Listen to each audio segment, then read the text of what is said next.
What do I think about the release of all these classified UFO documents detailing that we've been investigating UFOs for years, and we found they've actually had interactions with humans? I am concerned about it. I think it's a bad thing for ufology. I think it's a bad thing for anyone who believes in UFOs. And now, hear me out, because I'm very interested in this subject. And I think everyone disagrees with me on this. But you'll see where I'm going with this. Okay? Now, The Sun, a couple days ago, which is a newspaper, released this supposedly amazing article that details that they were able to obtain some declassified files, over 1,500 or so, that talked about the effects of UFO encounters on humans, and how these humans had experienced radiation burns and high levels of EMF exposure, and alien abduction, and strange pregnancies or illnesses. Now, you have to take in mind, this is coming from The Sun, which is a tabloid. So can we really take their word on this? I don't know. But some of these top guys like Lou Elizondo and Jeremy Corbell have come forward and said, oh, this is the real deal. You know, they've released to us and told us that alien abduction and all this stuff is real. However, the problem I have with that is, going back in the history of ufology, as long as ufology has existed, going back to Project Blue Book, Project Sign, okay, they have had a history of deny. They have denied every time that they were pressed about UFOs or their involvement with UFOs. They denied it. Now, I want to pull up a case, the Cash Landrum incident, which to me was this great case where not only did they encounter a UFO, they actually had traces of, they had suffered illness from encountering a UFO. It had physical effects on them, basically what these new supposed classified documents are saying. But anyways, the Cash Landrum, which I'm sure some of you may know about, was an incident that happened in Texas. There was a grandmother, her friend, and her young son was driving on a rural highway late one night when they encountered a pyramid-shaped UFO that was hovering over the highway, came down and landed right in front of them. Now, they stopped the car.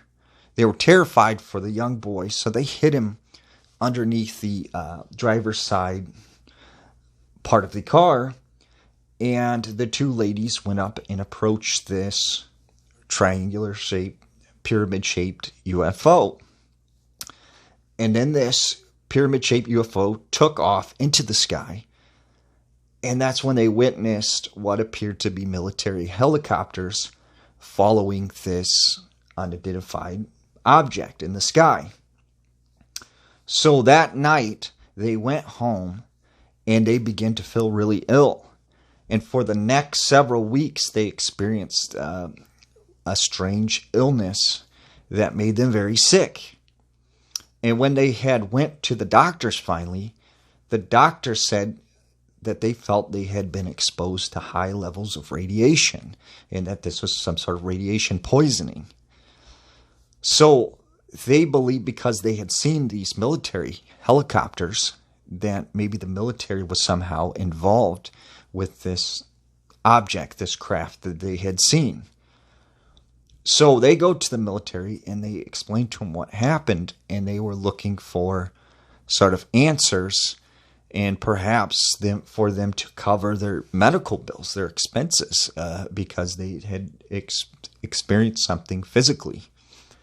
Yet the military denied it completely and were very odd about it, and actually told them not to talk about it and wanted them to sign a detailed, basically a document to silence them.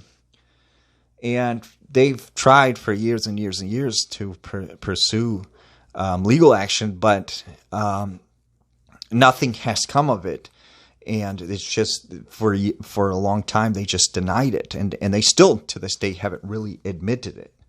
Okay, and for years these poor women have experienced medical problems from their encounter with this UFO. And so it just seems odd that you have the same people who've denied that this was happening for 50, 60 years, who told the Cash Landrum women that that this had nothing to do with UFOs, that their sickness was from something else, and they wanted to deny it completely, and they didn't want to give them any restitution, right? But now all of a sudden we're supposed to believe that they're coming out and releasing documents that said this was legitimate, that people were suffering effects of encounters with UFOs, that they were wrong and they lied to them and basically misled them. And I wonder now, can the Vicky and I believe the Cash Landrum, the victims of the Cash Landrum incident, can they receive restitution now if they've released these documents?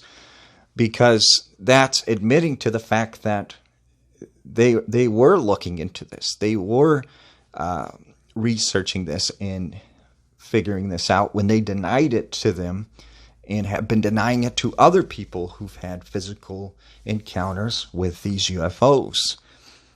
So how does that pertain to this being a bad thing for the disclosure? Well, the first thing that I have a problem with is that why, after all these years of denying it, why would they finally release these documents? Because these people that were affected by it, you would think that it would incriminate them. It would incriminate them because they did lie to these people. It's an admittance of not only lying, but covering up stuff. So why would they release these documents? And that's an issue that I've always had with this, is spending 60 years denying something and then finally saying, yes, these are real and we are looking into it actually. It's incriminating to them because it shows that there was this huge cover-up and that there was things being disclosed from us and that the truth was being hidden. So why would they release these documents? I think that there's a chance these documents are not real, that the documents from the Sun, that the documents that have been released by Jeremy Corbell and Lou Elizondo, and Tom DeLonge, I doubt the validity of these documents, that these are even real and that these are real cases and this has been a real investigation, and that this is the reports of them actually looking into it. I think there's a lot the public will not see and is not seeing, and even if they are getting these documents, okay, and they really did get these documents and these aren't faked or forged, right? Who's to say that they're getting all of the information or the correct information? They could be giving them information that is completely false, that isn't real, to throw them off from the truth, to throw anybody interested in UFOs off. Over the past couple years with the whole Area 50 or Area 51 thing and all that, there's been a big, huge general interest in ufology and UFOs, and everybody wants to know if UFOs are real. So with that, there's more people looking for answers. So maybe they give some false information and send you almost on a goose hunt, on a goose chase, to deter you from the real truth, because we are poking around asking questions. So they're going to give you something, a little snack, but they're not going to give you the whole meal, or they're not going to give you the right information to mislead you and keep you on a different direction. And what I've seen with this disclosure movement is a change in ufology. People are no longer going out and talking to witnesses of encounters of UFOs. People aren't going out anymore and talking to or investigating potential sites where there's been crop circles or cattle mutilations or potential encounters with UFOs. And it's changed ufology to now everybody wants to be inside. They don't want to go out and do research. They don't want to go out and investigate things. They simply want to find the next video that they can share, the next document that they can share from behind a computer screen. So they don't want to actually be out in the field doing the research, talking to witnesses, looking at sites, looking for evidence, looking for trace evidence. And that's the huge change we've seen with the disclosure movement, is it's actually regressed ufology to the point where we're no longer doing real research.